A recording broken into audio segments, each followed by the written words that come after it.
аймгийг Монгол Ардын намын дүр эсгэгч залуучуудын нэг болох Мөнх Чулуун удирдах байна. Түүнийг засаг даргаар томилох шийдвэрийг экс ерөнхий сайд Усан Намсран оюун эрдэнэ гаргасан байдгийн. Мөнх Чулууны үзлээр энэ аймаг Улаанбаатар хоттой ойр оршиж байгаа нь хөгжлийнх нь хамгийн том садаа гэгддэгч бодит нөхцөл байдал дээр Мандлговьд төсвийн хулгай нүүрлсэн байна.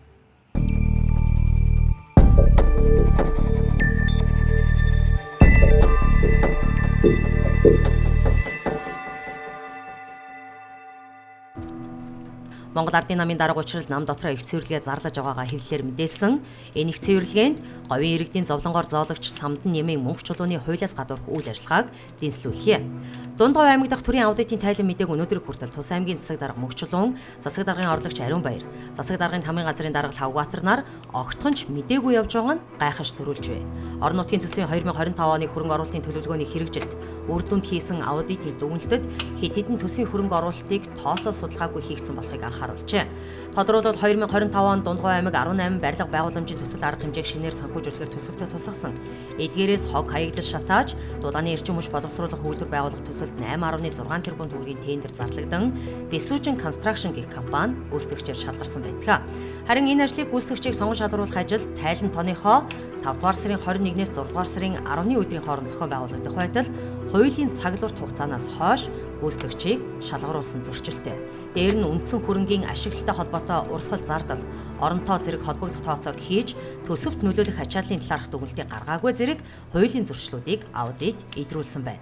Аудитын дүгнэлтийн хүрээнд Дундгов аймгийн засаг дарга Мөнх Чулуун төсвийн тухай хуулийн 29 төр зүйлийн төсвийн хөрөнгө оруулалтын төсөл арга хэмжээ тавигдах шаардлагыг хангаагүй гэж үзэх үндэслэлтэй.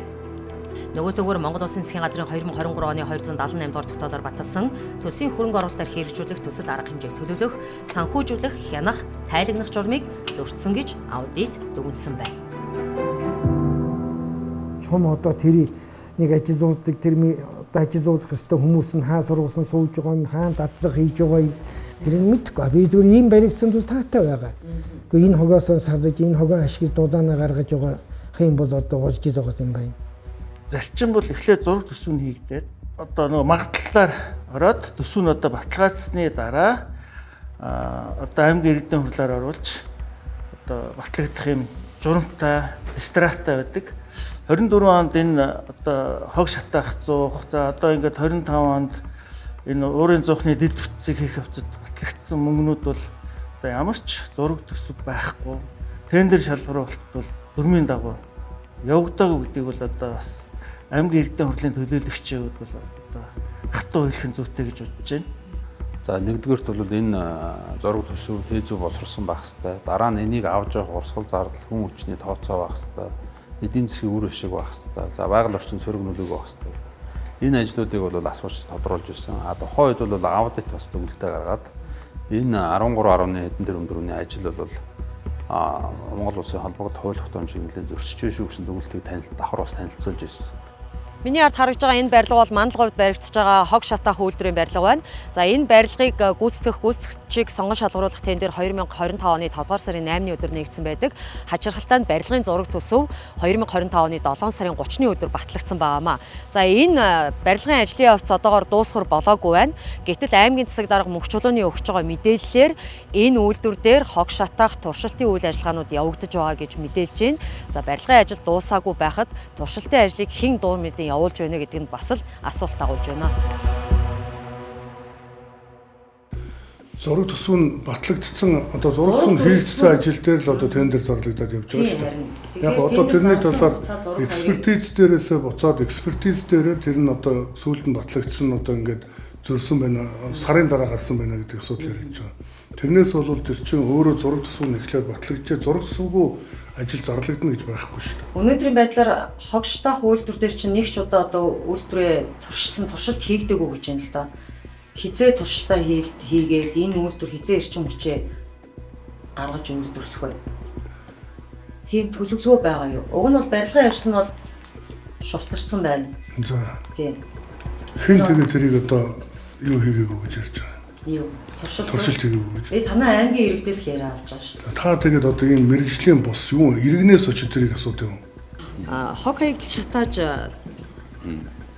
дулаан эрчим хүч гаргах энэ үйлдвэрийн барилгын ажлын явц ямар хувьтай явж байна, хэдэн хувьтай явж байна, эдийгээр ашиглалтанд орох вэ? За ашиглалтанд орох хугацааг нь бол нарийн сайн мэдэхгүй байна. Дөнгөсөө шуурхаа дээр бас энэ асуудлыг ярьсан. 89% явж байна гэд захиалагчийн харилцааг хэрэгжүүлж байгаа Дундгов аймгийн газрын харилцаа барилга хөтөлбөрийн газрын хэлцээний дарга бол сайн мэдээлэл өгчлээ. Туршилт хийж байгаа талаар бас шуурхаа дээр ярьсан тодорхой мэдээлэл өгөөгүй. Тэгэхээр зураг төсөв хийх явцад тендерийг бол бас зарласан байна. Тендерийг зарлаа явсан байна. Тэгээд энэ дээр газар олголт нь бас 5 сард хийгдсэн байна. Зураг төсөв хийгдээ төлөгд авцсан гэд байдаг тийм ээ. Тэгэхээр энэ бол их сонин тийм зөрчилтэй ажил болдог. Газар дээр дээр чинь зураг төсөв хийгдэх хэрэгтэй. За ингээ байж итэл чинь хэмнэлтийн хуулиар тендер зогсоох болчтой 5 сарын 31-нд. Тэгэн гот энэ гүйцэтгэгчийг ингээд сонгон шалгаруулад тэгээ байж итэл зураг төсөв 7 сард магадлаас гарсан байдаг.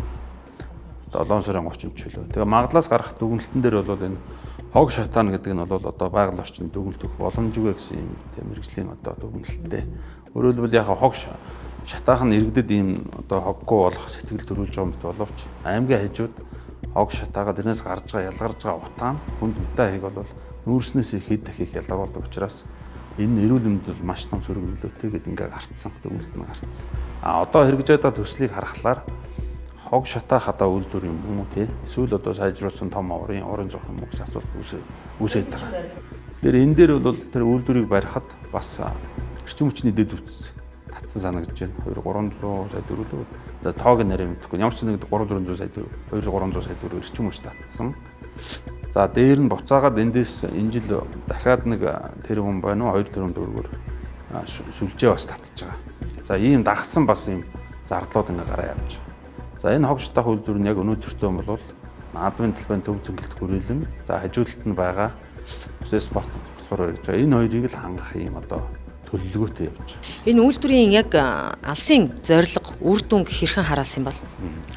Алсын зорилго үр дүн хог хаягдлыг бол шатах тийм хог хаягдл бүхэл төрлийн хог хаягдлыг шатах боломжтой байгаа. Тэгэхээр энэ хог хаягдлыг шатааж байгаль дээлтэй агаарыг бохирдуулахгүй за дээрээс нь дулааны эрчим хүчээр хангана гэдэг бол мөрдөлтэй ийм л ажлыг зохион байгуулж хэрэгжиж байна.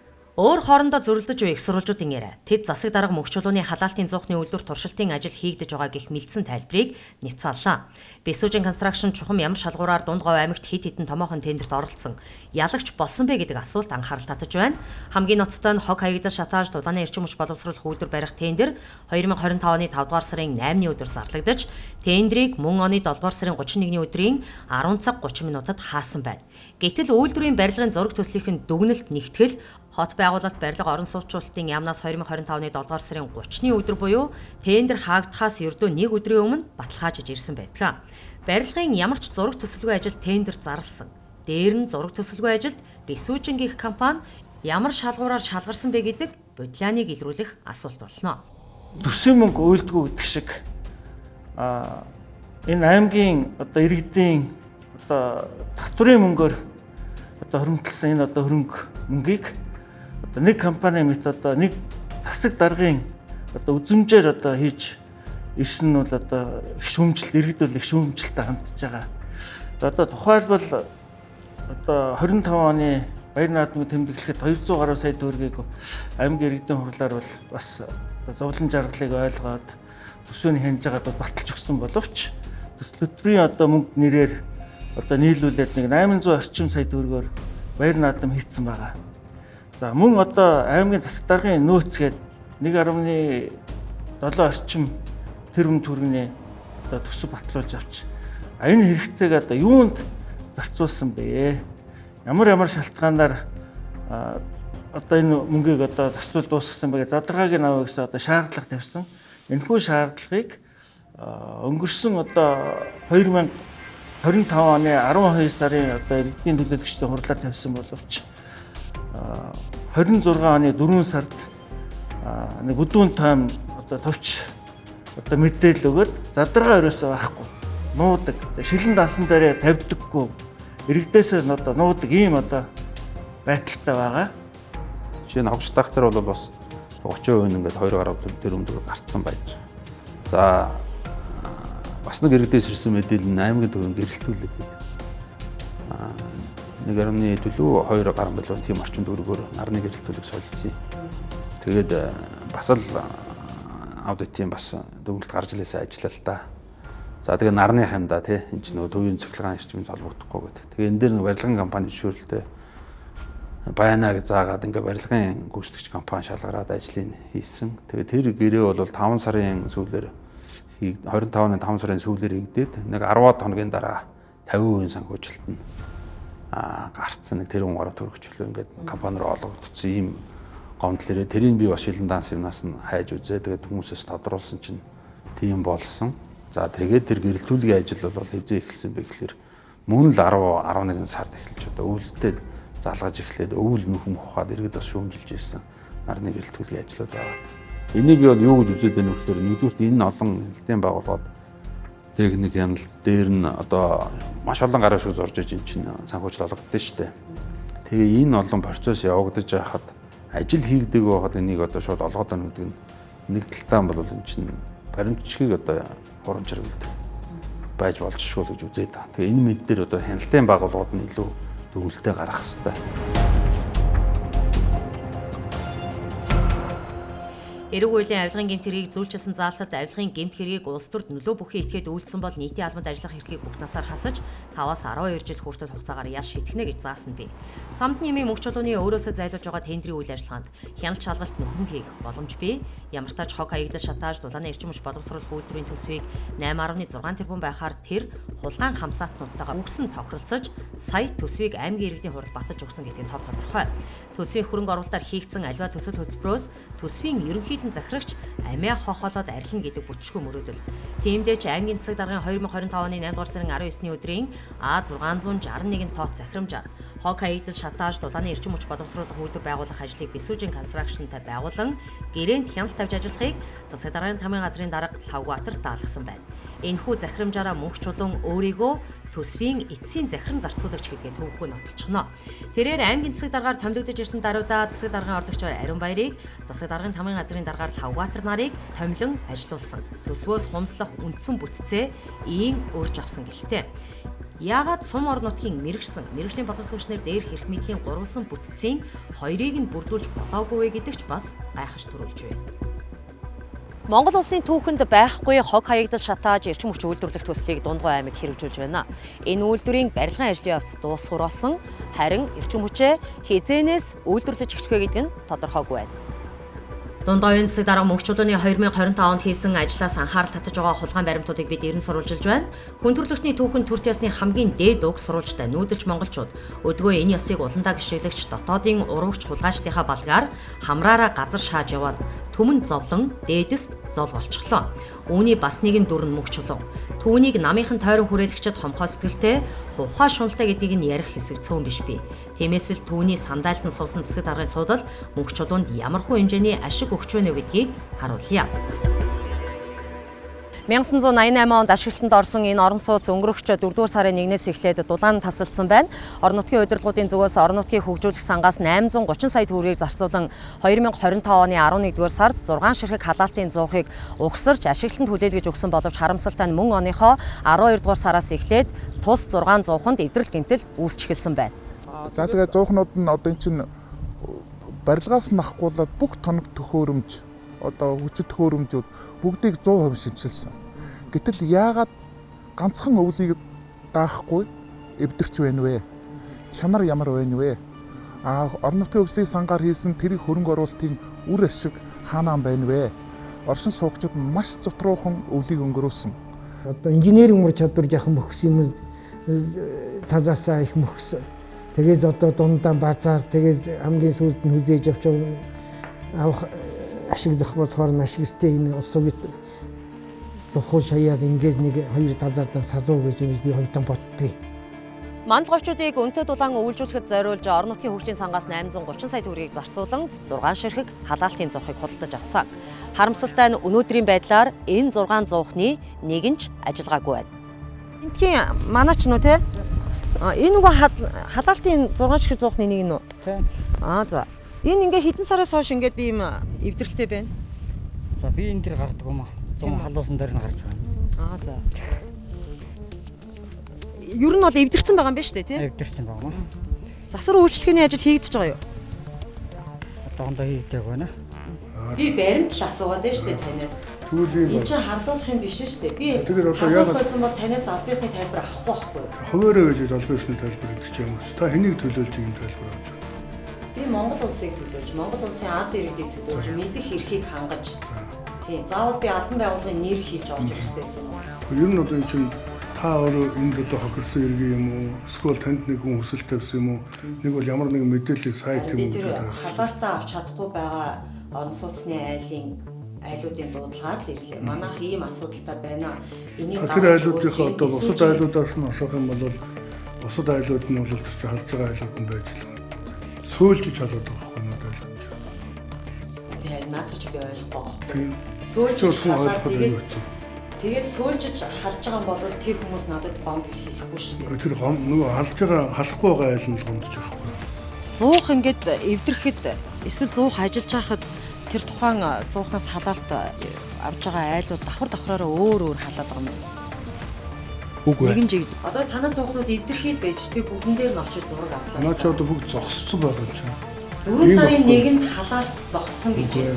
4 сарын 1-нд зогсохгүй. 5 сарын 1-нд 1 сарын 9-ийн хүүтнээр энэ орон сууцнууд халаалтгүй байсан байна. За энэ бас нэг халаалтын зуух нь яг энэ аймгийн төвийнхөө бүрд гисэн зочд буудлын ард байралт юм байна. За энэ ч бас л нэг хүн байгаа шинж алгал байна да. Хүн байна уу? Маш ороо арах уу те? Энэ шин зуухнууд юм байна. Энд нэг 2 шин зуух шүү. Зуухнуудыг ер нь хариуцж байгаа эзэн холбогдогч гэж этгээдүүд бол таарлцсангүй сая нэг манаач л бидэнтэй таарсан. За энэ зуухны эсэгт бол бүр хүн битгий хэл хүүрч алга байх шиг байна.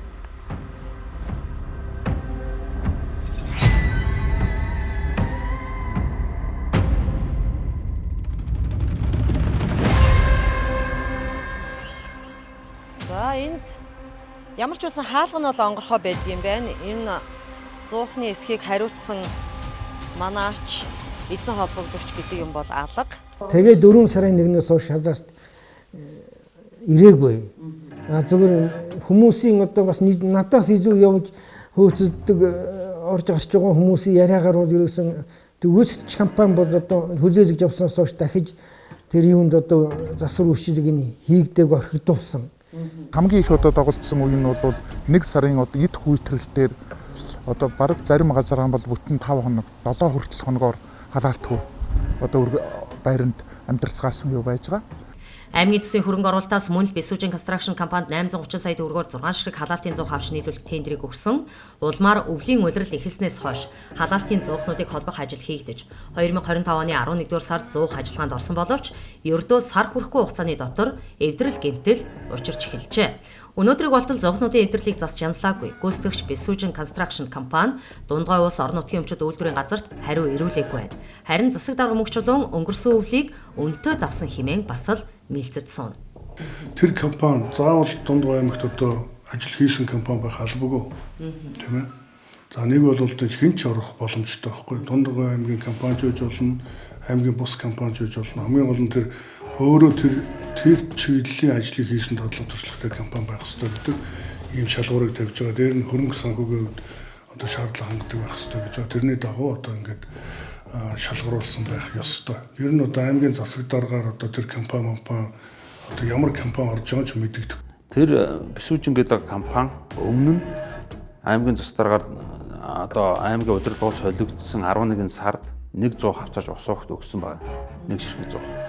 Тэгээд тэрийг нь халуусны одоо байршилтай тэр цэг дээр авчиж байрлуулсан. Тэгснээр тэрнийхээ одоо худалдаа авах төсөв мөнгийг гаргахын тулд 12 сар тендер зарлаад өвлийн дүн өвлийн үлдэнд тэгээ 12 сарын 30-нд гэрээ оголоо 31-нд мөнгө шилжүүлсэн гэдэг.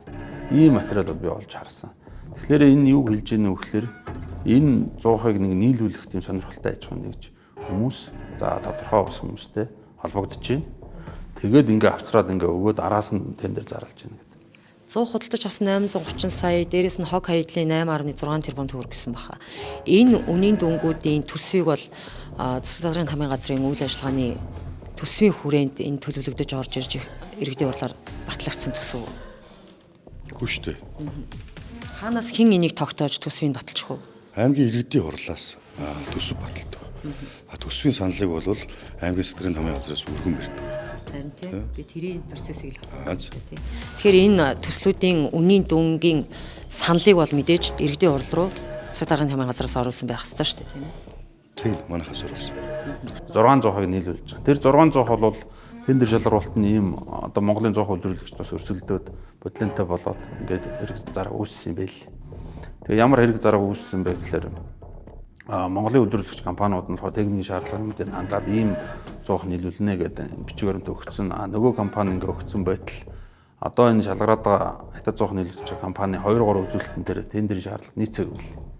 Тэгээ байж байтал тэр тендер хүчингү болгоод дараа нь дахиж зарлахдаа тэдний нөгөө нийцэхгүй байсан техникийн тодорхойлолтуудыг өсгөд тавиад одоо бууруулад тэгээ нөгөө компани нийцгээр болж оруулж ирээ. Тэгээ нөгөө компаниг хямд үнийн сандар тийм үнэгээр шалгаруулад ингээд энэ хятад 100 нийлүүлсэн түүхтэй юм л. Тэгээ энэ хятад 100-ыг бол ойлгохдоо юуны хувьд бол 100 нь бол төрүүлж ирээгүй. 8 сар гэхэд бол 25 оны 8 сар 100 нь ирсэн.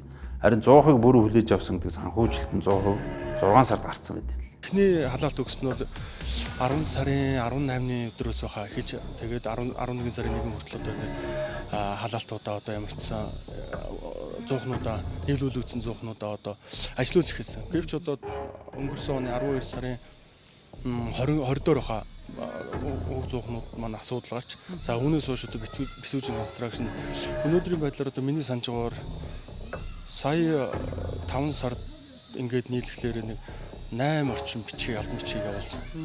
Манай аймагт ч одоо эрчим хүчний зол жаргал гэдэг нэг байцаагч байгаа. Тэр хүн ороогүй байт юм л. Бид тэр хүнээс бас төлөөлөгчөөр тодруулсан. Та ингээд яг энэ 100 чинь ингээд өнөөдөр энэ орон нутгийн 5-7 түлшийн орон нутгийн түлшийг хольж түлээ хайлтсан байна. Тэгээ яагаад энэ Монгол нүрсний начаалыг даахгүй ийм хүчин чадалтай 100 хавцраад нийлүүлчихв. Тэр нь яг ингээд нэг пайзаараа ингээд хүчин чадал нь харагдаад байгаа боловч доторх тоног хөрөмжин тэр хүчин чадлаа гаргаж чадж байгаа юм уу? Энэ усуугийн ажилтнч болохоор хуучин манай энэ одоо муудсан 100-ны хэмжээний л дулаа ялгаруулад байна шүү дээ гэж асуудал яриад байна. Мэргэжлийнхэн та нарт өнгөлтийг гаргаж ирсэн чинь анханасаа төлөвлөх хүлээж авах процессд нь мэргэжлийн хүмүүс бидний оруулаагүй ажлын хэсэгт би оруулаагүй учраас энэ асуудал би анханасаа оролцоогүй гэсэн ийм хариулт өгöd байгаа байхгүй юу. За энэ 3 дахь 100 байрлаж байгаа газар үндсэндээ 3 байрлалд 2 ширхгээр нь байрлуулсан юм байна. Ингээд 600 орон нутгийн хөгжлийн сангаас худалдаж авсан. За энэ бодвол хуучин эсгэл болтой.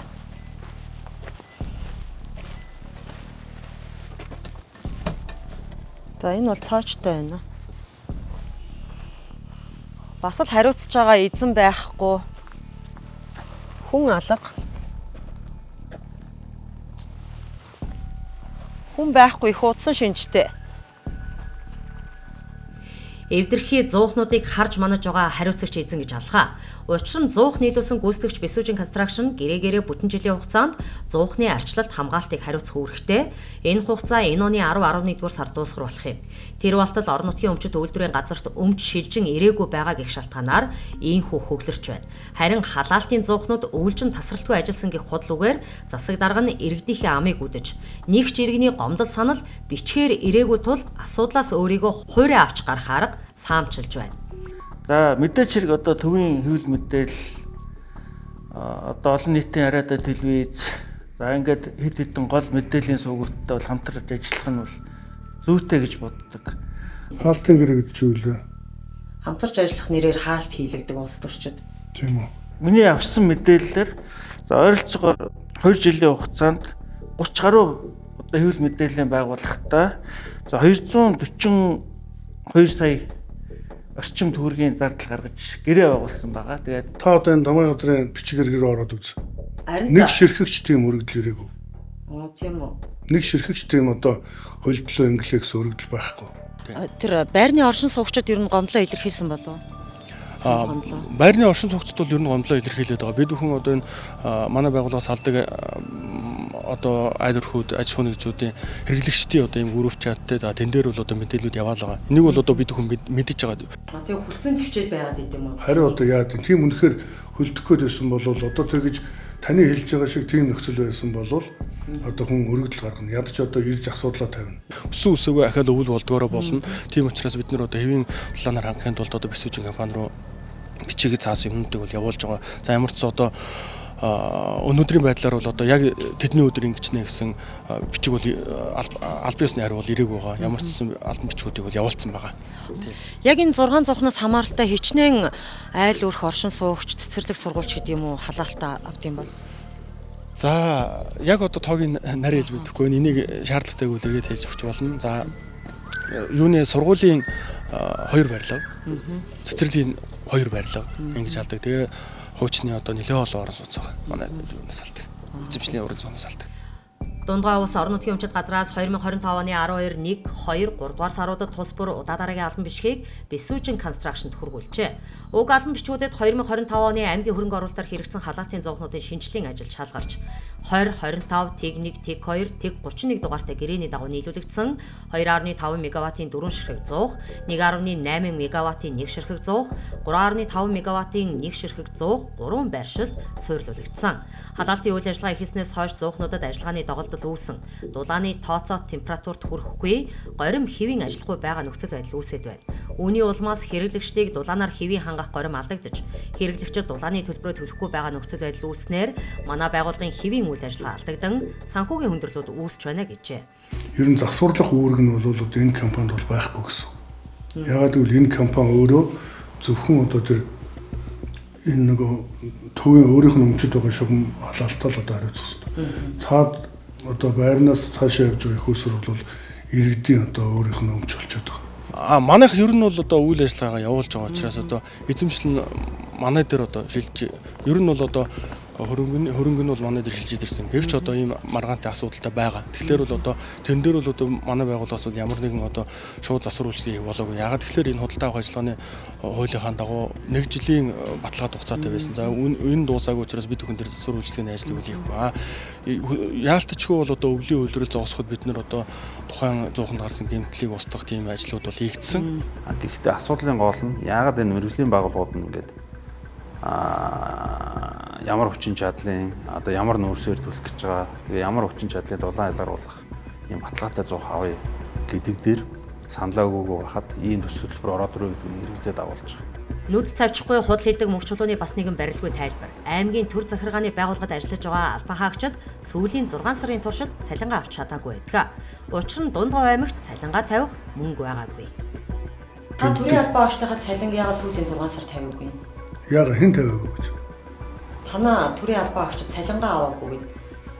Сар болгон буудаг цагтаа байгаа шүү дээ. Ямар одоо төрийн албан 6 сар цалин аваагүй гэдэг юм бол. Ямар төрийн албан хаагч цалин аваагүй? Би танд нэрийг зарлахгүй шүү. За энэ учрыг нь бол мэдэхгүй ямар ч гэсэн зүгээр төсвийн татаасгүй ажилтдаг одоо юм аймаг болно гэсэн зорилт тавьсан. Уг нь бол бас боддог л бодол. Гэхдээ өнөөдрийн бас эдийн засгийн нөхцөл байдал аль татаасаа авах уу, алийн усаа санхүүжүүлэх үү гэдэг одоо бас бодлого байх хэвээр. Энэ бодлогоо одоо зөв тодорхойлоогүй одоо болж энэ одоо төсвийн хүрэлцээгүй байдал бий болцсон. Өнөөдөр засгийн газарт одоо бас татаас авах хөсөлтөй өгсөн сууж байгаа.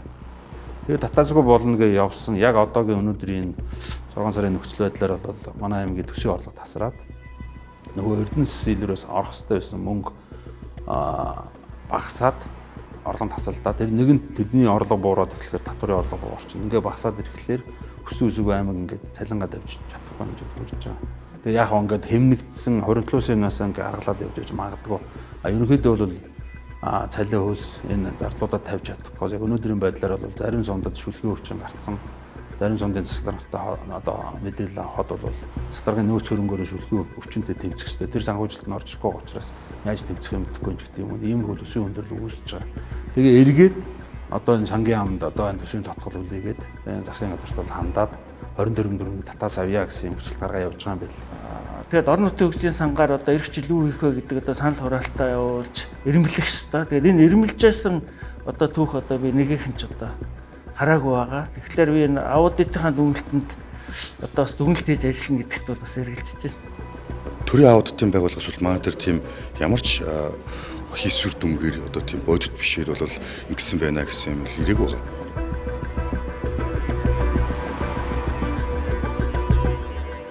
Засаг дарга мөнх чулуун орлогч Ариун Баяр, засаг даргын тамгын газрын дарга Лавбаатар гэсэн хоршигчдын бас нэгэн хулгай 5-6 тэрбум төгрөгийн өртөгтэй нүүрсийг хандиваар авч тайлан бүртгэлд огт тусгалгүйгээр зарж борлуулсан гэх баримт. Зөвхөн хувь дансаар 560 гаруй сая төгрөгийн орлого олсон гэх мэдээлэл бий. Хандивын нүүрсийг хэрхэн хүлээлцэж авах, хичнээн хэмжээний нүүрсний гэрээ байгуулсан зэрэг мэдээллийг тайлагнах үүргийг сануулсан албан агчийг ажлаас нь чөлөөлж байгаад хулгайгаа хийчээ. Хандивыг нүүрсээр зарж борлуулан ашгийг өөрсдөө хуваарлсан аймгийн удирдлагууд энэ хэргийг мөн л дунд говь орон нутгийн өмчит газарт бүртгэж засаг даргын орлогч Ариун Баяр ажлыг хариуцаж байгаа гэх хэдий боловч 2025 оны 12 дугаар сарын 31-ний өдрийн тооцоо нийлсэн актыг засаг даргын тамгын газрын дарга Лавбаатар хийсэн болохыг баримт нотолж байна. Energy Resource компаниас зөвхөн баримтанд тооцоо нийлж үлдсэн нүүрсний хэмжээ 10,000 тонн. Үүний цаана альбан бланкаар тооцоо нийлээгүй хичнээн хэмжээний нүүрс зарж борлуулсан нь тодорхой бус. 2026 он гараад Баг Тэнгэрийн аманд тэрбум гаруй төгрөгөөр орон сууц худалдаж авсан Дундгой аймгийн засаг дарга мөнх чулуун аймаг орон нутгийн төсвөөс 830 саяар 100, дээр нь нэмэх нь 8.7 тэрбум төгрөгөөр эрчим хүч үйлдвэрлэх төслүүдийг хэрэгжүүлж байна. Хачирхалтай нь эдгээр төслүүд аль нь ч үр дүнгүй, харин мандал говьчууд эрх өвлийг хэрхэн давах нь тодорхойгүй байна.